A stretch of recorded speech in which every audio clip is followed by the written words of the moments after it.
אתמול חולקו המספרים המיוחדים למפעילים הווירטואליים של רשת הסלולר. הזדמנות מיוחדת לבדוק כמה תצטרכו לשלם. אם תראו לעצמכם את המספר, שימו לב, 055-55-55-555. חגי אריאל, מנכ"ל חברת תותי. ערב טוב שרון, תותי. שלום לך, תותי. בוא נתחיל במשא ומתן. אני לא חושב שאתה באופן אישי תוכל להגיע למעמד הרכישה. למה? כמה זה אמור לעלות? אני לא יודע, אבל אני חושב שאפשר לעשות משהו טוב עם המספר הזה.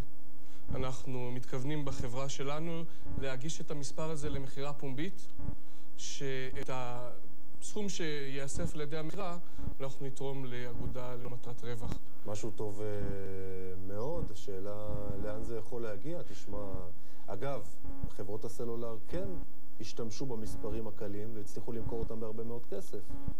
אני חושב שהצרכנים במדינה התרגלו לאיזשהו סוג של חזירות. אני חושב שאפשר לתת לצרכנים לבחור את המספר שלהם ולאפשר להם לקבל מספרים יפים, ובגלל זה אנחנו כל כך שמחים על הקידומת הנחמדה הזאת. כי ישראלים מאוד אוהבים מספר קל. בוודאי. אם תסתכל באתרי המחירות, המספרי זהב נמכרים יותר מאשר מכשירי הטלפון היקרים ביותר.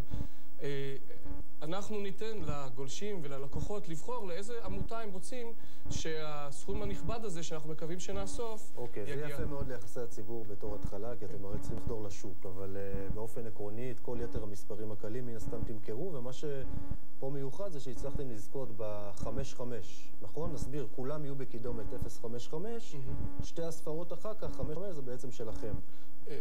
כל המספרים של לקוחות חברת תותי התחילו ב-055-55, אבל בניגוד למה שאתה מצפה מאיתנו לעשות, אנחנו נאפשר לכל לקוחותינו לבחור את המספרים שלהם באופן חופשי. חלק מהיחס שאנחנו מקווים שהלקוחות והציבור יתרגל אליו בשנים שיבואו. אבל מעבר לזה, אני חושב שמשהו יותר מהותי זה אם נרגיש את זה גם בכיס. כלומר, האם המחירים של השיחות וה-SMSים יוזלו בעקבות הכניסה שלכם לשוק, או שמוקדם מדי? אני בטוח שהמחירים יהיו זולים יותר מכפי שהלקוחות משלמים היום.